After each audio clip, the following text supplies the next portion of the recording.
오늘 우리에게 주시는 하나님의 말씀은 베드로전서 4장 7절로 11절입니다. 신약성경 베드로전서 4장 7절로 11절입니다. 제가 가진 성경은 신약성경 381면입니다.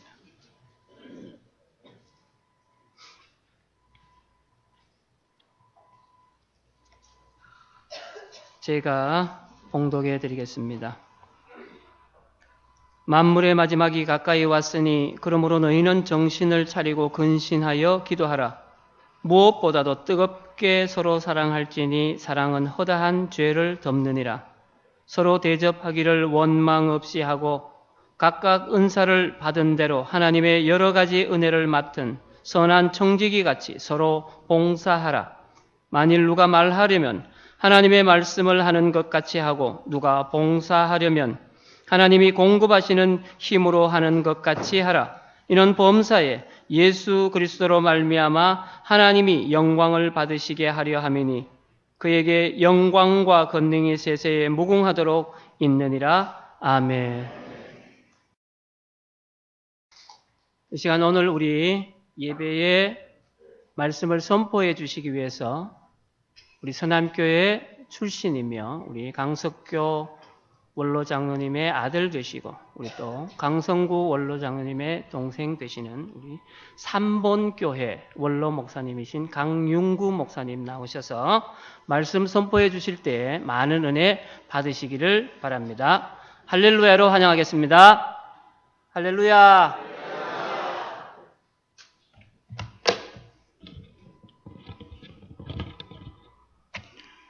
주의 평강이 여러분과 함께. 할렐루야는 여호와를 찬양하라. 그는 이제 인사가 아니고 하나님을 찬양하자는 구호입니다. 다시 하겠습니다. 주의 평강이 여러분과 함께. 눈치 빠르신 분은 목사님과 함께 감사합니다.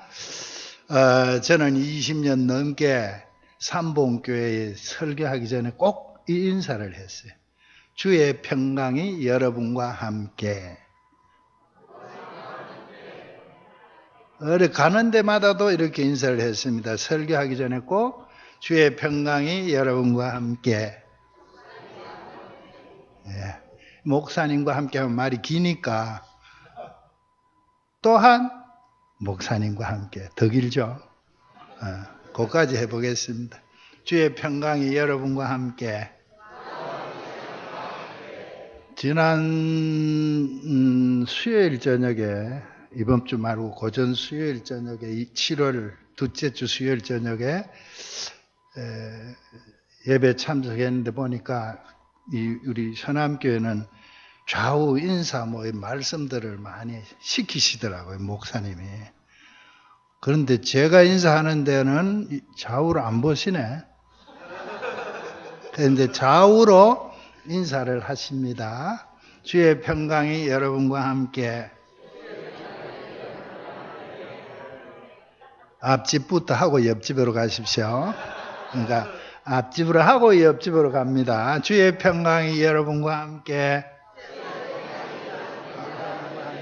장로님과 함께. 앞집, 옆집, 그 다음에 어디 남았죠? 뒤집까지 다녀오겠습니다. 주의 평강이 여러분과 함께. 장로님과 함께, 목사님과 함께. 서남교회 아마 약 57년 만에 서남교회를 찾은 분이 계세요. 우리가 중학교, 고등학교 다닐 때 우리 옆집에 살았던 친구인데 제가 고등학교 2학년 때 그 친구는 1학년이에요. 고등학교 2학년 때 극장을 갔어. 대도극장에 갔다가 선생님한테 걸렸어요. 그래가지고 이름 뭐냐? 1학년 5반 김영수입니다. 이렇게 했어요. 나는 강윤구인데 거짓말을 했어요.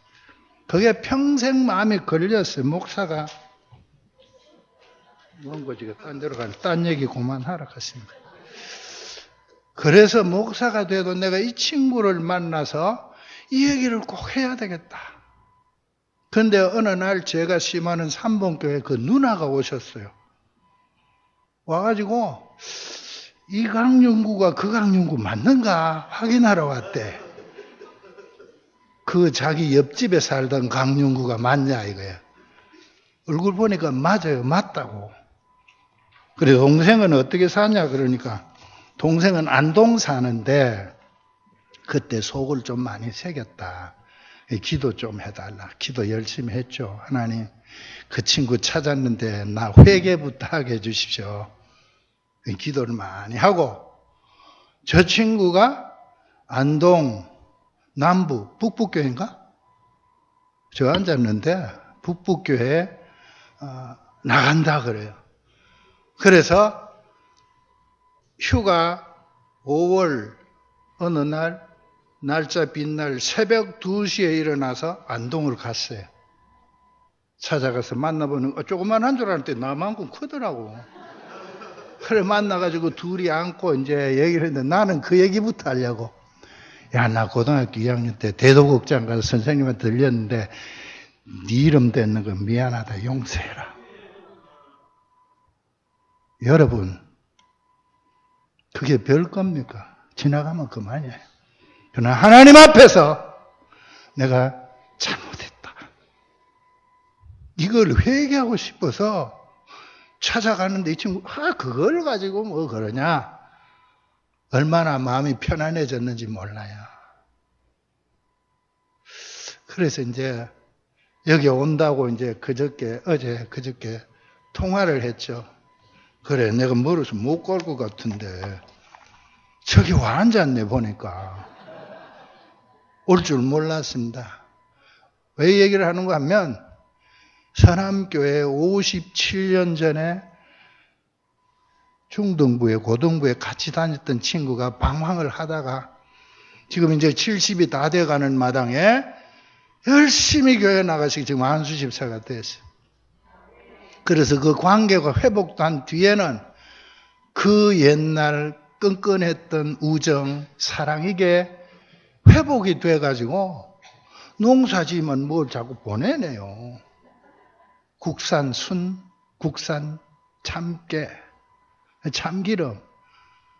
저는 또 너무 미안해가지고 장화 하나를 보냈지. 아침에 일어나가 가보니까 풀밭에 그냥 밭이 다 젖더라고요.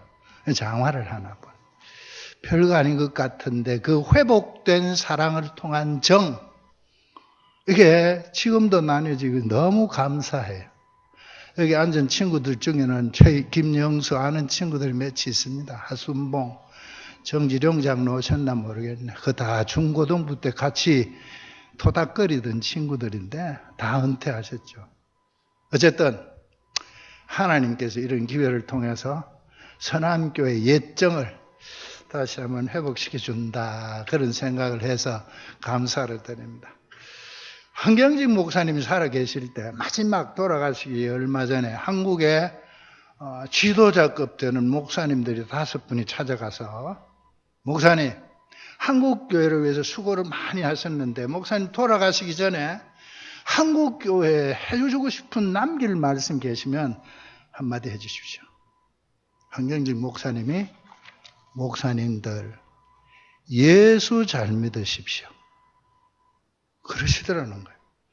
그 얘기를 딱 듣는 순간 저는 제가 섬기던 서울 안동교회 어떤 권사님이 생각났어요. 그 권사님은 돌아가신 유호준 목사님의 고모님이신가 그래요. 근데 그 손자들이 안동교회 형제가 장로였어요. 얘기를 하시는 거예요. 세배하러 가면 덕담하시는 말씀이 맨날 예수 잘 믿어라. 그뿐인 거예요. 할머니가 손자들한테 세배하면 덕담이 예수 잘 믿어라. 그게 다예요. 근데 어느 날 마침 손자들이 할머니 앞에 있는데 그 유호준 목사님이 고모한테 세배하러 오신 거예요. 세배를 탁 하고 나니까 예수 잘 믿어라. 그러시더라는 거예요. 손자들이 까르르 웃으면서 할머니 목사님 보고서 예수 잘 믿어라 그러면 어떻게 해요? 그랬더니 하시는 말씀 정색을 하시고 목사기 때문에 예수 잘 믿어야 돼. 목사가 예수 잘 믿으면 교인들이 예수 잘 믿고 목사가 예수 잘못 믿으면 교인들이 예수 잘 못 믿는 거야. 그러셨다는 거예요. 그 원사님이 연말에 새해 여전도에 회비를 작정하잖아요. 연말에 총회하고 나면 이제 회비를 작정하는데 이 원사님 얼마를 작정을 했어요. 1월 달 되면 1년치를 다 내버리는 거예요. 사람들이 보고 권사님 매달 조금씩 내면 되는데 왜 그래요? 권사님 말씀이 내가 1년 동안 얼마 내겠다 작정하는 건 하나님 앞에 약속한 건데 내가 나이가 많은데 다 중간에 죽으면 1년 동안 작정해놓고 중간에 죽으면 나머지는 하나님 앞에 비추어 놓고 가는 거 아니냐. 이 권사님의 삶은 종말론적인 삶을 사신 겁니다. 죽음을 생각하면서 오늘을 신실하게 사신 거예요. 봉독해 드린 베드로전서의 말씀은 박해를 받고 어려움에 처해 있는 초대교회 성도들에게 사도 베드로가 보낸 편지의 말씀입니다. 성도들이 고난을 당하고 핍박을 당하는 걸 보면서 그 고난을 잘 견뎌내고 극복해서 하나님께 영광 돌리는 삶으로 승리하기를 바라서 간곡히 당부하고 있는 말씀입니다. 어쩌면 베드로가 예수님 생전에 마태복음 24장에서 십자가 지기 전에 세상 끝날에 대한 얘기하신 말씀이 생각이 나서 보낸 글 같기도 하다. 그런 생각이 드는 겁니다. 시대적으로도 예수님 말씀하신 때보다 좀 더 박해를 받고 있으니까 종말의 현상들이 눈에 보이고 개인적으로도 어제보다 오늘이 종말에 더 가까워지는 거죠. 마지막에 가까워져 간다. 우리는 어떤 시대에 살고 있습니까? 비슷한 겁니다. 마태복음 24장에서 성전 건물이 돌 하나도 도리에 남지 않고 다 무너뜨려. 언제 그런 일이 있겠습니까? 많은 사람이 내 이름으로 와서 이르되 나는 그리스도라 하여 많은 사람을 미혹하리라. 벌써 한 30년 가까이 됐는데 탕명한 집사가 살아계실 때 그 당시 통계로 대한민국에 자칭 예수가 18명이 넘었습니다. 지금은 하나님도 있고 보혜사도 있고 성삼위가 가짜들이 수두룩한 시대에 우리가 살고 있습니다. 난리와 난리 소문을 듣겠으나 너희가 삼가 두려워하지 말라. 이런 일이 있어야 돼. 끝은 아직 아니라. 민족이 민족을 나라가 나라를 대적하여 일어나게 곳곳에 기근과 지진이 곳곳에 동족 싸우는 그래서 난민이 생기는 데다 우리는 아직도 미사일, 핵 지금도 그러고 있습니다. 그런가 하면 지진은 어떻습니까? 우리나라에 지진 거의 없었다 그런데 최근에 지진이 자꾸 잦아집니다. 어제도 양평이가 어디에 얼마 5.7인가 지진이 났다. 쓰나미 점점 지진이 빈도수가 잦아집니다. 이 모든 것이 재난의 시기라. 그때 사람들이 너희를 환난에 넘겨주겠고 너희를 죽이리니 너희가 내 이름 때문에 모든 민족에게 미움을 받으리라. 예수님 이름 때문에 점점 어려움이 많아지는 시대에 우리가 살고 있습니다. 거짓 선지자가 많이 일어나 많은 사람을 미혹하겠으며 불법이 성함으로 많은 사람의 사랑이 식어지리라 하셨습니다. 교회 내외에 세상적으로 불법, 탈법, 편법 잘하는 것 같으면서도 이런 편법들이 많아지는 이런 시대에 살고 있습니다. 베드로는 로마 박해에서 바로 이런 것들을 새겨봤을 것입니다. 그래서 만물이 마지막이 가까이 왔으니 우리가 같은 말씀을 들어야 할 때라고 생각이 됩니다. 만물의 마지막이 가까이 왔기 때문에 어떻게 살아야 되겠냐? 이렇게 살아야 될 거다. 첫째가 뭡니까? 7절에 말씀합니다. 너희는 정신을 차리고 근신하여 기도하라. 정신 차리라는 말을 합니다. 이 말의 정확한 뜻은 미친 것의 반대 그런 뜻이라고 합니다. 정신을 다른 곳에 뺏기지 말라는 말씀입니다. 우리가 가끔 자녀들이나 후배들에게 부모님이나 선배들에게 집중하지 못하고 한눈 팔거나 쉬운 실수를 저질렀을 때 하는 말이 있습니다. 정신 차려라. 정신을 어디다 두고 있냐? 판단력이 흐려지고 분별력이 떨어져 있을 때 이런 말을 합니다. 요즘 동성애에 대한 비판적인 말을 하고 죄라고 지적하는 사람이 있는가 하면 왜 그런데 집착하느냐? 좀 넓게 봐주지. 이런 말 하는 사람도 있습니다. 성경이 죄라고 지적하면 죄라고 받아들여 고쳐야 하는데 인권이라는 포장을 해서 죄를 용납하려는 태도를 가질 때도 정신 차리라 말해야 할 것입니다. 할랄 식품, 깨끗하고 좋다고 용납하고 그러다 보면 이슬람이 합법적으로 대량 침투하는 걸 용납하게 됩니다. 이런 때에 정신을 차리고 근신하여 기도해야 할 것입니다. 이단이나 사이비 집단에 빠진 사람들을 보면 세상적으로 똑똑하다고 하는 사람, 지식이 많은 사람들 중에도 빠져가는 사람들이 있습니다. 정신도 빼앗기고 분별력도 없어져서 또 다른 욕심 때문에 빠지게 되는 것입니다. 근신하여라는 말은 건전한 마음을 가지라 그런 뜻입니다. 올바른 분별력, 맑은 정신을 가지고 기도해야 한다 하는 것입니다.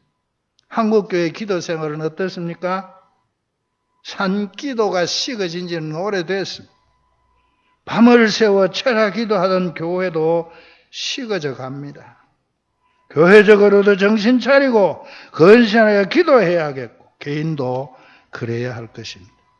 여러분 개인의 기도 생활은 어떻습니까? 처음 예수 믿고 뜨겁게 기도했던 때가 있는 분, 그때보다 임직을 할 때 임직을 위해 뜨겁게 기도했던 분들, 그때보다 오늘이 당신의 종말에 가까워져 가는데 정신 차리고 건신해서 기도하고 계십니까? 만물의 마지막이 가까이 왔으니 그러므로 너희는 정신을 차리고 건신하여 기도하라 하신 대로 기도하는 삶을 살아가시기를 바랍니다. 둘째는 8절입니다. 무엇보다도 뜨겁게 서로 사랑할지니 사랑은 허다한 죄를 덮느니라. 하나님을 향해 정신 차리고 건신해서 기도해야 한다면 이웃을 향해 가져야 될 태도를 말씀합니다. 베드로는 예수님께로부터 용서를 받은 경험이 있습니다. 예수님께로부터 받은 사랑이 있습니다. 3번 부인한 베드로에게 내 양을 먹이라 새 사명을 부여하셨을 때 예수님은 너 왜 그랬냐? 묻지 않았어. 그리고 너 날 사랑하냐? 그 예수님의 용서가 담긴 사랑, 그보다 뜨겁게 느껴지는 감동은 없었을 것입니다. 용서받은 감격이 있는 사람은 이웃을 향해 그 감격을 담은 사랑을 나눌 수 있는 것입니다. 자기는 할 만큼 하고 있다고 생각하는 사람은 이런 사랑을 할 수 없는 것입니다. 예수님은 마지막 때가 되면 불법이 성함으로 사람들의 사랑이 식어지리라 하셨습니다. 세상은 점점 더 사랑이 식어져 메말라가는 시대가 되어가고 있습니다. 이런 때일수록 가정에서, 교회에서, 사회에서 용서가 담겨있는 뜨거운 사랑을 나누는 삶을 살아야 할 것입니다. 사랑은 허다한 죄를 덮는다고 했습니다. 어떤 글에 노 부부가 있었어요. 서로 사랑하고 나이 드신 분들인데 깊은 밤에 아내가 여보 아이스크림이 먹고 싶은데 그럼 내가 사오지. 영감님 옷을 주섬 입고 섰습니다. 아이스크림에 초콜릿이 좀 얹어지면 좋겠다. 당신 좀 적어라. 나 안 적어도 돼. 아이스크림에 초콜릿을 얹어서 가져오는 걸. 조금 있다가 그 위에 크림을 좀 얹었으면 좋겠다고. 적으라고 잊어버리니까. 내가 다 안다고. 아이스크림에 초콜릿 좀 얹어서 그 위에 크림을 발라. 그런데 그 위에 체리를 하나 더 넣으면 좋겠다고. 적으라고. 안 적어도 다 안다고. 아이스크림에 초콜릿 발라서 크림 얹어서 체리 얹으라 그랬지. 영감님 나갔습니다. 깊은 밤에 한참 헤매다가 봉지를 하나 들고 왔어요. 줬습니다. 그러게 내가 저거로 그렸잖아. 겨자가 빠졌네. 토스트를 사온 거면 토스트를. 작품 얘기, 재밌는 얘기잖아요. 저는 그 얘기를 들으면서 야, 이런 사랑을 우리가 할 수 있을까?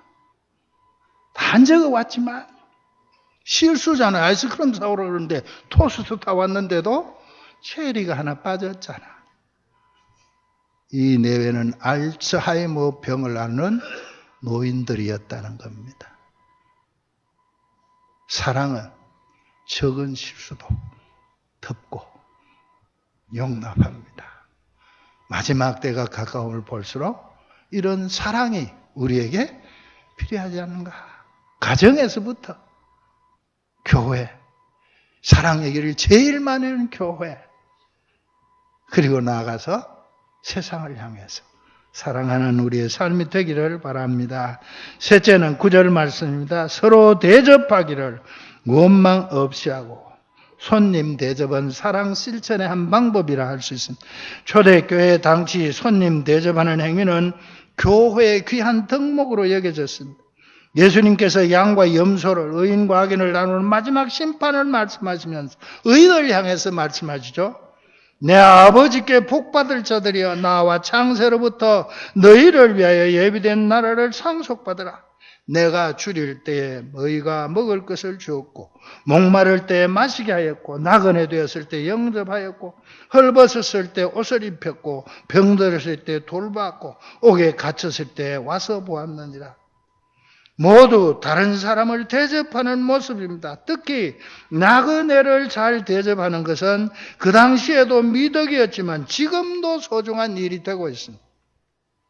요즘도 해외여행 하는 사람들 오지 방문하는 경우 보면 방문자를 잘 접대하는 모습을 볼 수 있습니다.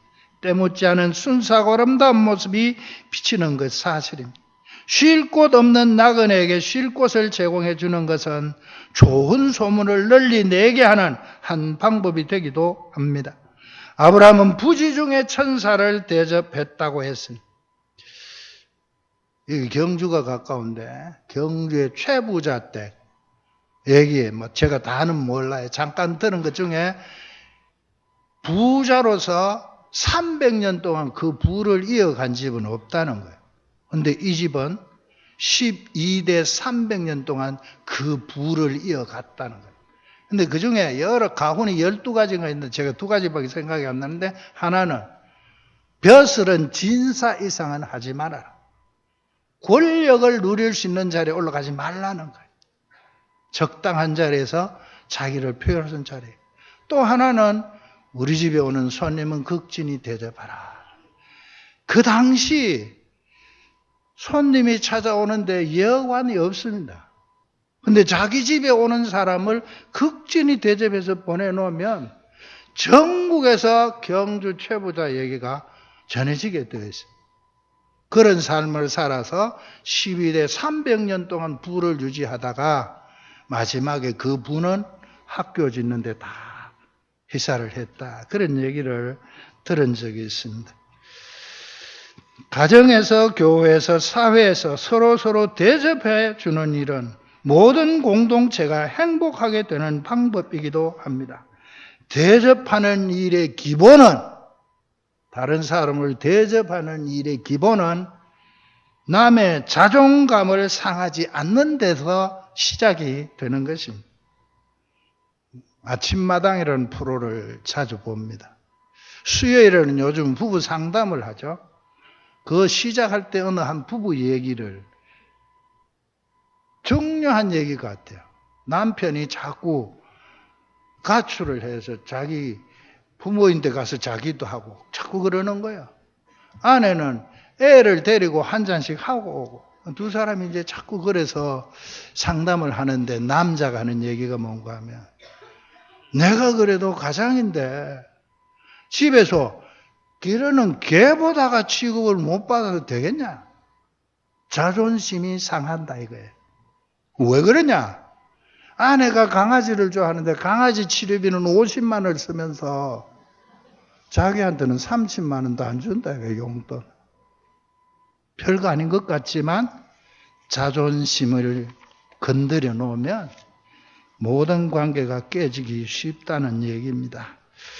대접을 했으면 잘한 것으로 끝나야 하는데 대접을 해놓고 원망하거나 불평하거나 후회를 하는 것은 피차 손해가 되고 마는 것입니다.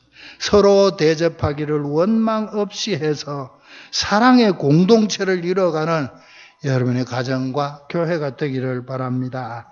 넷째는 10절 말씀입니다. 각각 은사를 받은 대로 하나님의 여러 가지 은혜를 맡은 선한 청지기 같이 서로 봉사하라. 로마서 12장 6절에 바울은 말합니다. 우리에게 주신 은혜대로 받은 은사가 각각 다르니 예언이면 믿음의 분수대로, 섬기는 일이면 섬기는 일로, 가르치는 자면 가르치는 일로, 위로하는 자면 위로하는 일로, 구제하는 자는 성실함으로, 다스리는 자는 부지런함으로, 긍휼을 베푸는 자는 즐거움으로 할 것이니라. 사랑에는 거짓이 없나니 악을 미워하고 선에 속하라 했습니다. 하나님께서 은혜의 선물로 주신 은사 누구에게나 주셨습니다. 은사는 교회의 유익을 위해 주신 재능입니다. 어떤 것이든지 하나님께서 주신 재능으로 교회를 위해서, 이웃을 위해 섬기는 일을 해야 한다는 것입니다. 여러분은 하나님께로부터 받은 은사가 무엇이 있습니까?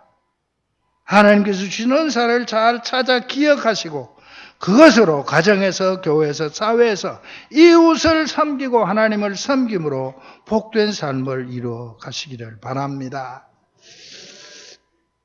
저는 신학교 기숙사 다닐 때 기숙사 사생회석이라는 걸 했어요. 사생회석이를 하면 밥 한 그릇은 공짜로 먹을 수 있어요. 근데 이제 하는 일이 뭔가 하면 기숙사 운영에도 얘기를 하지만 식당의 관리를 좀 해야 돼요. 식당에서 식사를 하고 나면 의자 넣는 일은 제 일이었어요. 이제 식사하고 일어나서 갈 때 의자 넣어라. 그러고 돌아다녔다. 그게 버릇이 돼가지고 지금도 식당에 가면 의자 넣는 걸 부업으로 하고 있습니다. 돈도 안 생기지만 그게 버릇이 돼서. 그런데 제가 이제 그런 일을 하면서 호를 하나 만들어 봐야 되겠다. 호 가지고 계시는 분도 계시고 안 가지고 계시는 분도 계시고, 그래서 호를 하나 만들어 보자. 그래서 이제 초목이라고 썼어요. 한문으로 초목, 강윤구 명함을 찍었어요. 한 장도 다른 사람 못 줬어요. 그 이름이 무슨 뜻인가 하면, 초는 산에서 나무 벨 초, 목은 짐승기를 목, 그게 초동목수라는 말의 줄임말이에요. 국어사전에 초동목수를 찾아보면 산에서 땔감 나무하는 아이, 들에서 짐승 기르는 아이, 쉬운 말로 하면 머슴이 되고 싶다, 그런 얘기죠. 이제 예수님 믿고 예수님의 십자가로 다 구원받았지만 나는 천국에서 뭐랄까, 천국에 만약 일이 있다면 마당쇠라도 되면 괜찮겠다. 그것도 감사하죠. 그런 생각을 해봤습니다. 별것 아니지만 적은 것이라도 할 수 있는 걸 해보는 것, 하나님께서 주신 대로, 하나님께서 맡기신 대로 서로 섬기는 삶을 사시기를 바랍니다. 베드로는 만물의 마지막이 가까이 왔으니 정신을 차리고 근신해서 기도하고 뜨겁게 서로 사랑하고 원망 없이 서로 대접하고 은사대로 서로 봉사하라. 왜 그렇게 해야 하냐? 11절에 말합니다. 만일 누가 말하려면 하나님의 말씀을 하는 것 같이 하고, 누가 봉사하려면 하나님이 공급하시는 힘으로 하는 것 같이 하라. 여기 말한다는 건 개인적인 대화가 아니고 공적인 설교나 강의하는 걸 말합니다. 그걸 할 때 하나님께서 주시는 말씀, 하나님의 말씀으로 얘기하라, 그런 얘기죠. 책임 있는 말씀을 전하라는 점. 그리고 봉사는 앞에서 언급한 사랑 실천에 해당되는 섬김의 일들입니다. 이 두 가지 일은 하나님께서 주시는 힘이 아니면, 하나님께서 베푸시는 은혜가 아니면 제대로 감당할 수 없는 것입니다. 사실 이 모든 일을 하나님께서 주신 은혜대로 감당하게 되는데 왜 그래 하냐? 왜 그래야 하느냐? 왜 그래야? 이는 범사에 예수 그리스도로 말미암아 하나님이 영광을 받으시게 하려 함이니 그에게 영광과 권능이 세세무궁하도록 있느니라. 아멘. 모든 것이 하나님께로부터 온 것이라고 고백할 수 있을 때 자기 것이라고 내세울 것이 없는 것입니다. 내게 주신 건강, 생명, 호흡, 가족, 물질, 직장, 모든 것이 하나님께서 주신 것이라 확신하며 고백하면 그걸로 하나님께 영광을 돌리도록 살 수 있는 것입니다. 저는 서남교에서 자라서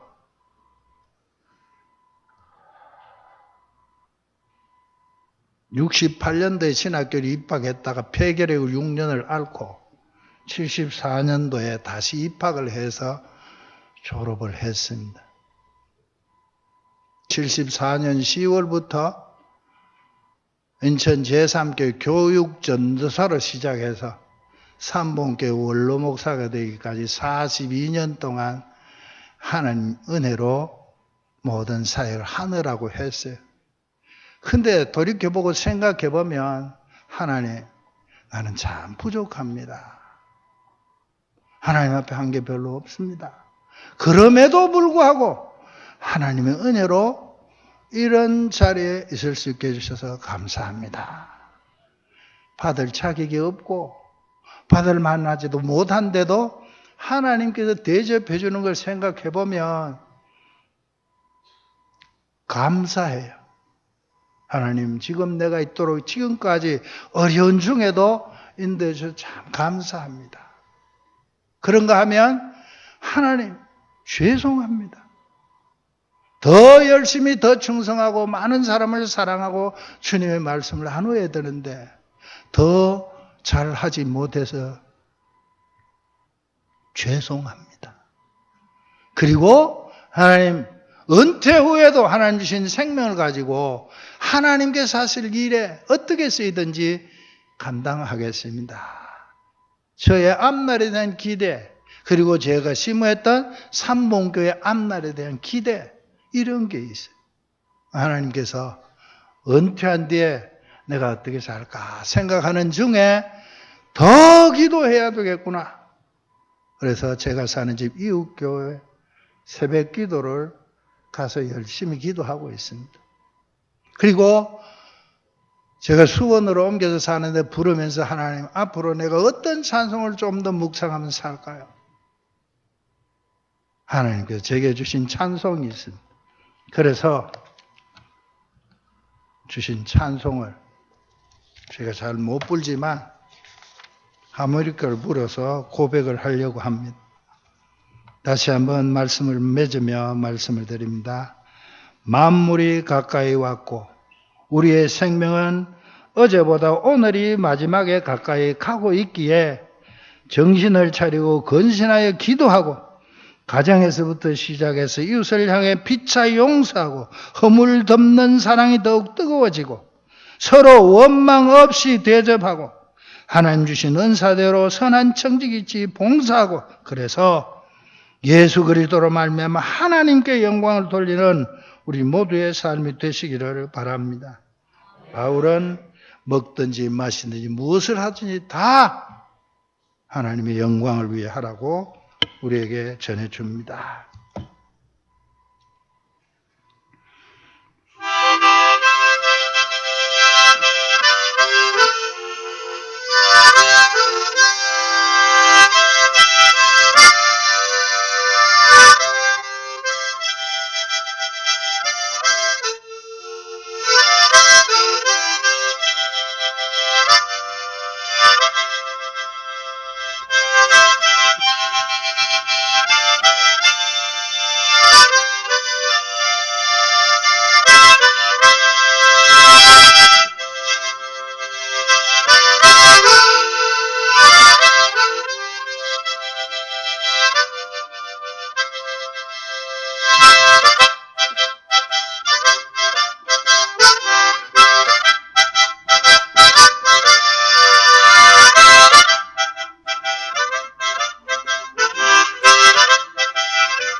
기도하겠습니다.